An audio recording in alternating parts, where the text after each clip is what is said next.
2 record केलेत. World record आहे, Limca book record आणि युनिक वर्ल्ड रेकॉर्ड.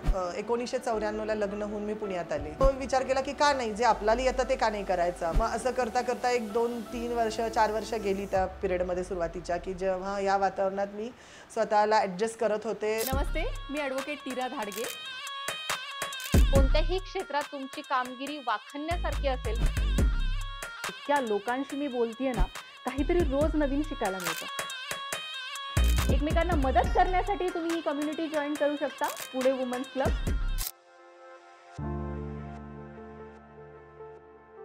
नमस्कार, मी ॲडव्होकेट नीरा धाडगे तुमचं सहर्ष स्वागत करत आहे पॉडकास्ट विथ नीरामध्ये.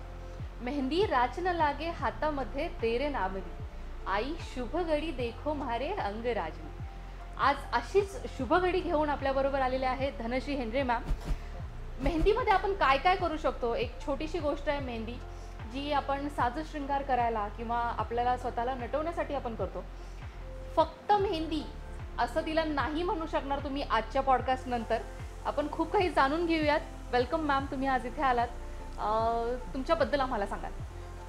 मी धनश्री हेनरे. मी पुण्यामध्ये गेली 18 वर्ष Mrignayani Mehndi art and classes म्हणून संस्था चालवते आणि ह्याच्या मेहंदी आर्टिस्ट म्हणून काम करते. तर मेहंदी आर्टिस्ट काम करत असताना मी 2 रेकॉर्ड केलेत. वर्ल्ड रेकॉर्ड आहे, लिम्का बुक रेकॉर्ड आणि युनिक वर्ल्ड रेकॉर्ड. म्हणजे हे थोडं ऐकायला वेगळं वाटेल, मेहंदीमध्ये रेकॉर्ड सो पण केलंय. आणि त्याच्यानंतर माझे वर्षभर पुणे आणि ऑल महाराष्ट्रामध्ये मेहंदीच्या ऑर्डर्स घेते. माझी टीम आहे आणि मेहंदी क्लास वर्षभर चालू असतात.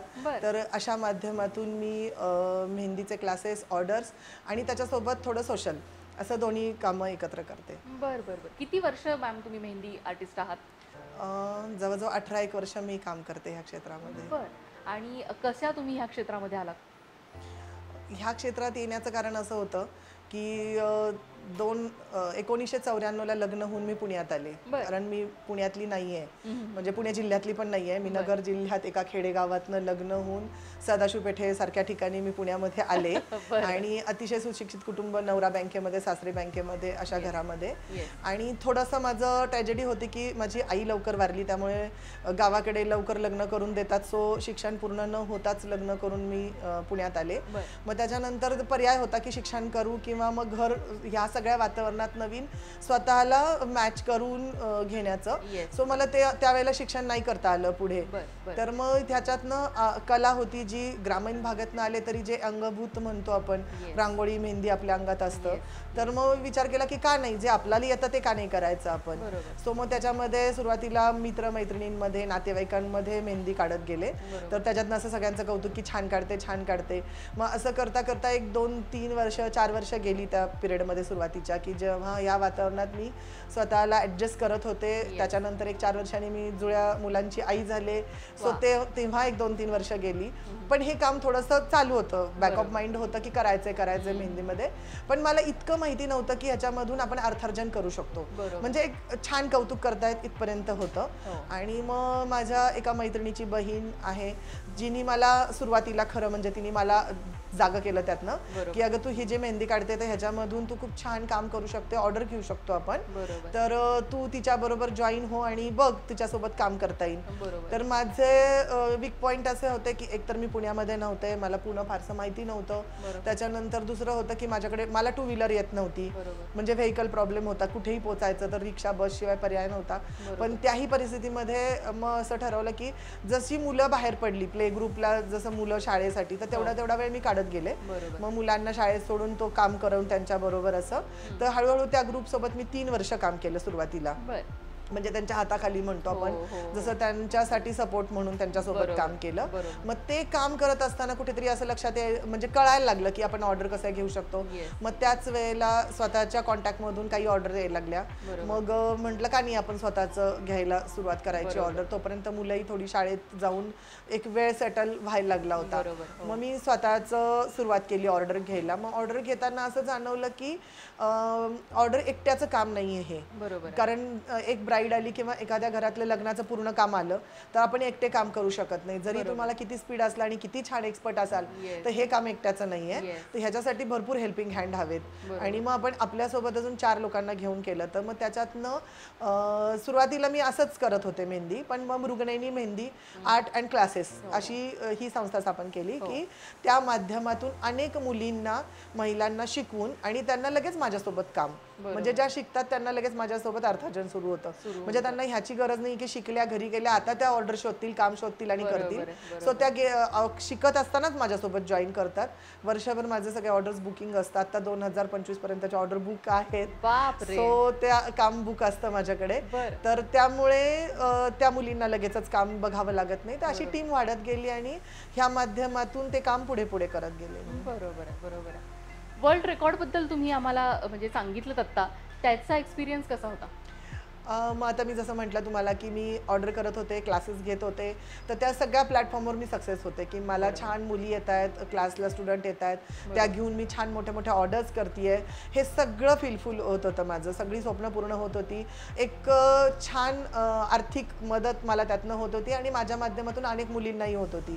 पण मग मला असं वाटायला लागलं की हेच माझं एंड नाही आहे, इथेच मला पोचायचं नाही आहे की माझ्या संसारासाठी मी एक काहीतरी क्लासेस घेतले, ऑर्डर केल्या आणि मग त्यातनं मी पैसे मिळवले आणि झालं, संपलं आता.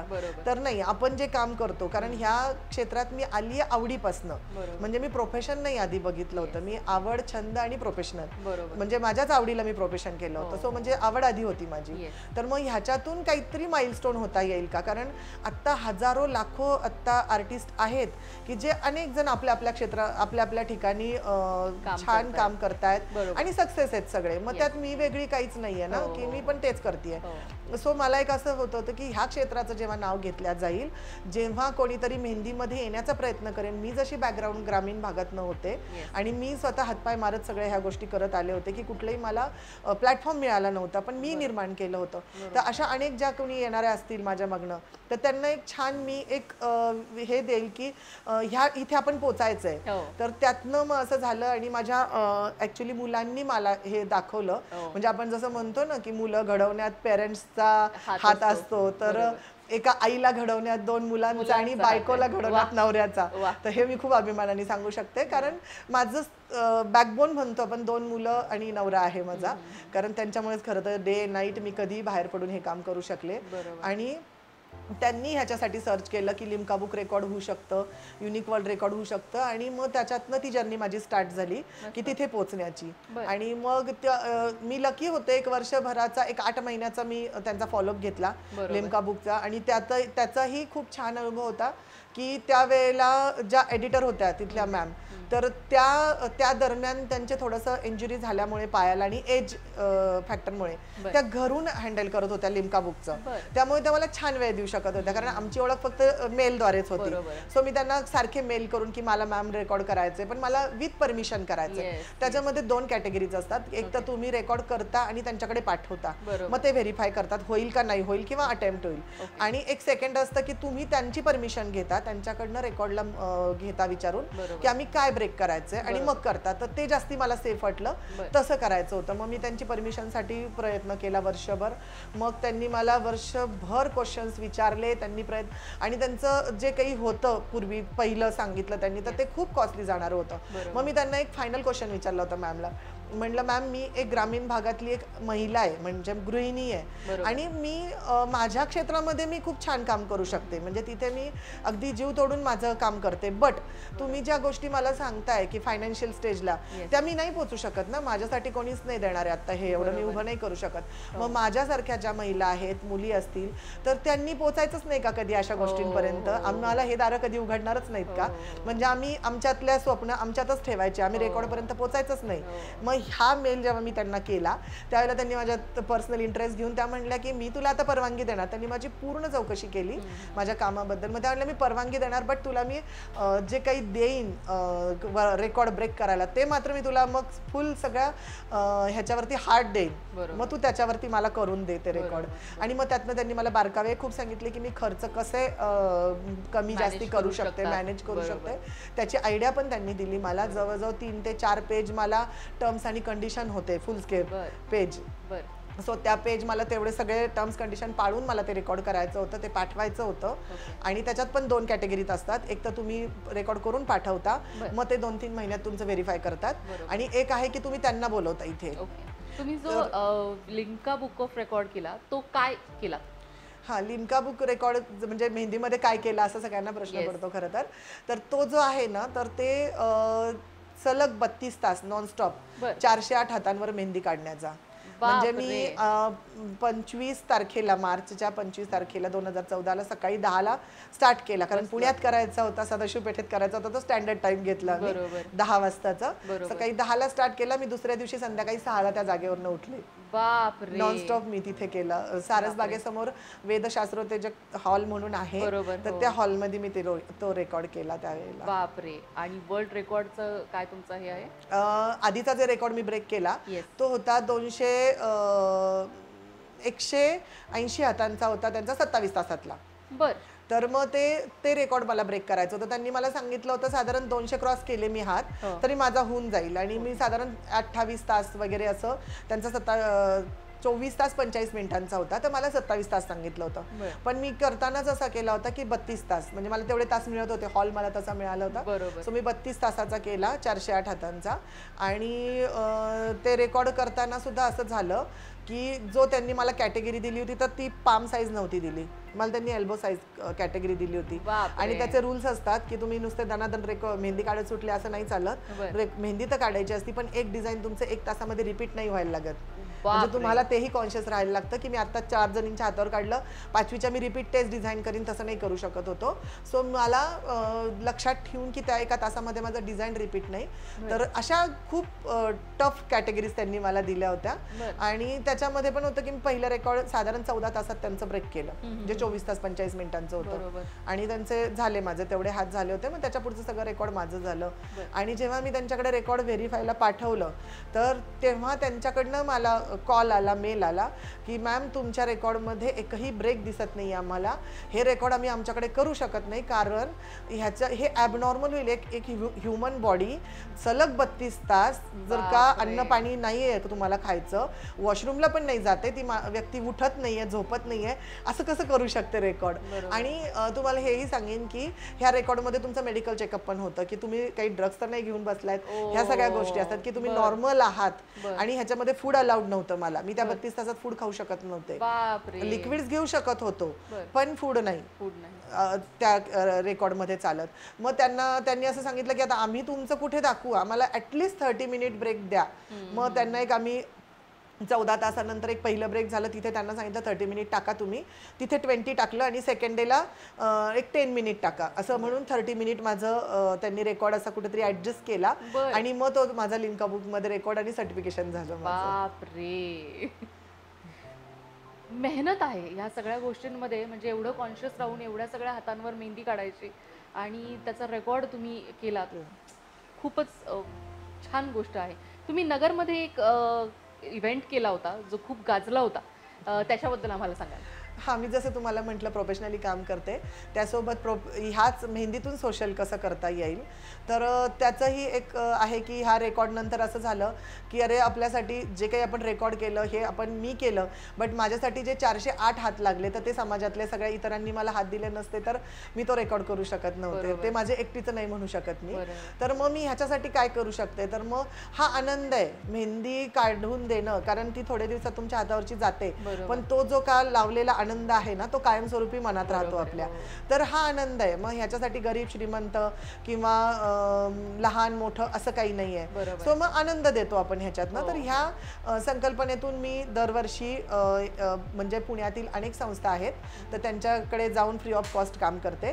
तसंच झालं की नगरला एक संस्था आहे सावली म्हणून, ते जी संस्था चालवतात ते माझे बालमित्र आहेत, म्हणजे आम्ही लहानपणी एकत्र शाळेत होतो आणि त्यांनी त्या क्षेत्रात काम करतोय की अनेक म्हणजे त्यांनी आत्महत्या आत्महत्याग्रस्त शेतकऱ्यांची मुलं किंवा ज्यांना पेरेंट्सच नाही आहेत अशी मुलं जी आहेत ती तो एक 40-50 मुलांची संस्था तो चालवतो, नगरला सांभाळतो. पण आता संस्था म्हटलं की फंड्स लागतात, त्यांना रोजची खाण्याची नीड आहे, शिक्षणाची आहे, सो त्याला गरज होती. आणि मग असं आम्ही भेटलो आणि की काय मी तुझ्यासाठी करू शकते, म्हणजे मी ह्या क्षेत्रात काम करतेय. मग त्यावेळेला असं झालं की तुझी संस्था आहे आणि माझं आर्ट आहे, माझं स्किल आहे, मग ह्या दोन गोष्टी एकत्र करून आपण काहीतरी करूया. मग त्या संकल्पनेतून असं घडलं की नगरमध्येच, कारण संस्था नगरमध्ये होती आणि आम्ही म्हणलं पुण्यात करण्यापेक्षा आपण प्रयोग पहिला नगरला करू. 29 फेब्रुवारीला आम्ही अहमदनगरमध्ये मेहंदी लगा के रखना या कार्यक्रमाची संकल्पना त्या दिवशी तिथे राबवली होती. आणि 100 रुपये तिकीट होतं एका व्यक्तीला.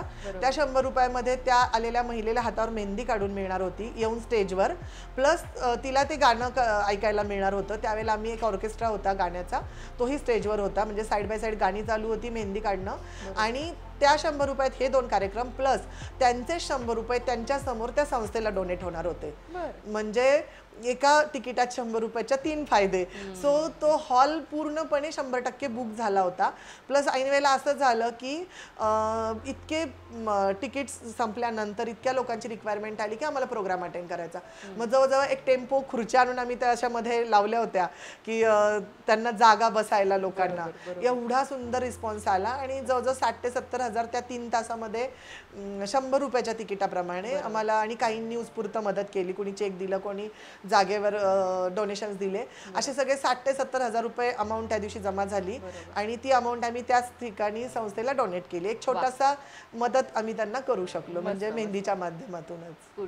सोशल वर्क पण तुम्ही ह्याच्याबरोबर खूप काही करता, त्याच्याबद्दल आम्हाला एक थोडक्यात सांगाल? सोशल वर्क म्हणजे कसं आहे ना की आता मी जसं म्हटलं तुम्हाला, मी क्लासेस घेते घरी, तर घरचे क्लासेस ऑब्विसली प्रोफेशनल आहेत की फी घेऊन घेतो आपण आणि करतो. पण मग अशा लोकांपर्यंत पोचायचं होतं की ज्या मुलींमध्ये आहे टॅलेंट, त्या फी देऊ शकत नाही, त्या माझ्यापर्यंत पोचू शकत नाही, त्या शिक्षण घेत आहेत किंवा त्यांची परिस्थिती गरीब आहे, तर त्यांच्यामध्ये आर्ट आहे. तर मग त्यांना जर का थोडं फिनिशिंग मी दिलं, थोडंसं मी त्यांना शिकवलं, प्रशिक्षण दिलं, तर त्याचं साईड इन्कम करून त्यांच्या शिक्षणासाठी, घरासाठी काहीतरी मदत होईल. म्हणून मग मी जनता वसत सारख्या ठिकाणी आहे किंवा संस्थांमधले मुली आहेत, अशा ठिकाणी मी स्वतः वीकमध्ये 1 दिवस जाऊन 2 दिवस जाऊन त्या मुलींना तिथे मेहंदीचं प्रशिक्षण दिलं. आणि मग त्या आता साईड बाय साईड त्यांच्या लेवलवरती थोडंसं काम करून त्याच्यातनं अर्थार्जन करतात आणि त्यांच्यासाठी ती मदत होते. मस्त मस्त. ह्याच्या पुढचे प्लॅन्स काय आहेत मॅम तुमचे? आता वर्ल्ड रेकॉर्ड तर झालंय, आता त्याच्या पुढे काय? नाही, वर्ल्ड रेकॉर्ड झालंय, स्वतःची एक माइलस्टोन झाले, अचिव्हमेंट झाली आहे. आणि पुण्यामध्ये मी मेहंदी आर्टिस्ट म्हणून जे काम करते, मी जसं म्हटलं तुम्हाला 2025 जानेवारीपर्यंत माझ्या ऑर्डर आता बुक आहे, डायरी बुक आहे. सो हे सगळं पुणेकरांचं कमाल आहे. म्हणजे जे क्लायंट आहेत, म्हणजे जवळजवळ ज्या मुलीची मी पूर्वी साखरपुड्याची मेहंदी केली असेल, तिच्या मुलाच्या मुंजीची किंवा तिच्या 12 वर्षाच्या मुलीची पण मेहंदी मी आता करतेय. सो असे फॅमिली, जसं फॅमिली डॉक्टर असतात तसे मी अनेक फॅमिलींशी जोडल्या गेली आहे. सो त्या माध्यमातून. आणि अजून एक आवर्जून सांगण्याची गोष्ट म्हणजे मेहंदीतून काय करता येतं. जसं मी तुम्हाला संस्थेसाठी सांगितलं, तर जसं कोविड झालं होतं मध्ये, त्यावेळेला आपण सगळेच घरात होतो, तर त्यावेळेला कोविडमध्ये घरात बसल्या बसल्या सोशल मीडियावर सगळेच होतो. तर मग जो हा क्लायंट बेस होता माझा, FBच्या माध्यमातून, व्हॉट्सअपच्या माध्यमातून, इन्स्टाच्या माध्यमातून, तर त्यावेळेला सगळे काही ना काही पोस्ट करत होते. तर मी असं सहज पोस्ट केलं, कारण मी राहते बाजीराव रोड सारख्या ठिकाणी, शुक्रवार पेठेमध्ये, अगदी हार्ट ऑफ सिटी. सो माझ्या आजूबाजूला होतं रेडी एरिया, बुधवार पेठ. तर जसं सगळ्यांचंच नंतर 3 महिन्यानंतर पेशंट संपत चालले होते आणि घरातली पुंजी पण संपली, तसंच त्या लोकांना तर काहीच हेल्प नव्हती, किंवा तृतीयपंथी असतील त्यांना काहीच मदत नव्हती. तर मग त्यांच्यासाठी काय करता येईल म्हणून मी एक असंच पोस्ट टाकली की मी तिथे राहते, मी त्यांच्यापर्यंत पोहोचू शकते इझिली, तर ज्यांना कुणाला मदत करायची मी माझ्याकडनं करणार आहे. मी स्वतःच्या घरातनं त्यावेळेला 100 किलो गहू आणि 50 किलो तांदूळ काढलं आणि ते करायला सुरू केलं. तर म्हणलं मग एवढ्याशाने काहीच नाही होणार आहे, कुणाला आपण एवढंसं मुठभर दिलं तर मग अजून जर हात जोडल्या गेले तर मग असं त्या क्लायंट बेसच्या माध्यमातून मी जो मेसेज टाकला, त्यातनं मला एवढी, म्हणजे मला वेगळा नंबर ठेवावा लागला, त्याच्यावरती सगळ्यांची अमाऊंट आली. त्याच्या माध्यमातून आम्ही खूप सारं धान्य मार्केट यार्डला जाऊन घेतलं आणि मग खूप 1-2-3 मैत्रिणींच्या फॅमिलीज आहेत, त्या सगळे एकत्र आलो आम्ही. मग त्याचं पॅकेजिंग केलं. मग इथे आम्ही जवळजवळ बुधवार पेठमध्ये दिलं. परत आपले जे बॅक स्टेज वर्कर असतात नाट्यगृहामधले, तर ते सगळे दुर्लक्षित राहतात. तर त्यांच्यासाठी थोडंसं आम्ही सामान आमच्याकडनं दिलं. त्याच्यानंतर असं कळालं की श्रीरामपूरला तृतीयपंथींचा खूप मोठा समाज आहे. तर त्या समाजात त्या बायका म्हणजे ते जे आहेत लोक, तर ते फक्त सिग्नलला किंवा दुकानांसमोर टाळ्या वाजवूनच मिळवत होते. तेच सगळं बंद होतं, तर त्यांच्यापर्यंत काहीच नव्हतं. मग आम्ही इकडनं परमिशन घेऊन सगळं गाडीत सामान डंप करून माझी 2 मुलं मी भर कोविडमध्ये आम्ही तिथे जाऊन श्रीरामपूरला त्यांना सामान दिलं. आणि तो जो आनंद होता ते काही फार पुरणारं नव्हतं, त्यांना काही थोडे दिवस गेले, बट तो एक समाधान होतं की ह्या मेहंदीच्या माध्यमातून मी इथल्या फॅमिलीशी जोडल्या गेले. त्या फॅमिलींनी विश्वास टाकून माझ्यावरती ते मला काही अमाऊंट पोहोचवली, कोणी धान्य पोहोचवलं, ते मी माझ्या हाताने पुढे देऊ शकले. तर एवढं सगळं ह्या एका आर्ट मधून होऊ शकतं जर आपण करायची तयारी केली तर. आणि जसं तुम्ही विचारलं की आता पुढे काय, तर आता अचिव्हमेंट झाली आहे, माइलस्टोन व्हायचं होतं ते पण झालंय स्वतःच्या लेवलला. आणि जे मी थोडंसं सुरुवातीला प्रोफेशनल काम सुरू केलं, अर्थार्जन म्हणतो, तर आता माझी जी छोटी जुळी मुलं होती ती आता छान 25 वर्षाची झाली आहे. जो एक आता अमेरिकेला आहे, गुवाहाटीला आहे, छान सेटल झाले. म्हणजे माझ्या संसाराला मला भरपूर हेल्प झाली या गोष्टींनी. तर आता ह्याच्या पुढे माझं हेच स्वप्न आहे की प्रोफेशनली काम तर मी करतीच आहे, त्याच्यासोबतीनीच बरोबरीने की जे लोक नाही विकत घेऊ शकत आनंद हा, जे पैसे देऊन नाही करू शकत, त्यांना मी अवेलेबल होईल. आणि त्यांना त्यांच्या शिक्षणासाठी संसारासाठी जर काही मदत ह्या क्षेत्रातनं होऊ शकली तर त्यासाठी एनी टाइम मी मदत करायला तयार आहे. मस्त मस्त, खूप छान तुमचं काम आहे मॅम. आणि मेहंदी सारखा विषय जो इतका जिव्हाळी लागणारा विषय असतो, मेहंदीची डिझाईन जर चुकली तर असं आपल्याला चुकल्यासारखं होऊन जातं.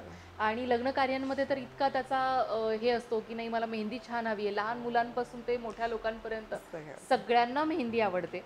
आणि जो एक हे होता की कसं काय करू शकतो तुम्ही या मेहंदी क्षेत्रातनं, काय करू शकतो, किंवा खूप कलाकार असतात ज्यांना लोकांना खूप कला दर्शवायची असते, तर ते लोक काहीच नाही करू शकत की नुसतंच मेहंदी काढून काय करणार किंवा नुसतंच आर्टिस्ट होऊन काय करणार. तर तो जो काळ होता तो आता संपलेला आहे. एक तुम्ही चांगलं मोठं करिअर ज्याच्यामधनं वर्ल्ड रेकॉर्ड ब्रेक करता येतो असं एक करिअर तुम्ही त्याच्यातनं निर्माण करू शकता असं आपल्याला मॅमनी सांगितलेलं आहे.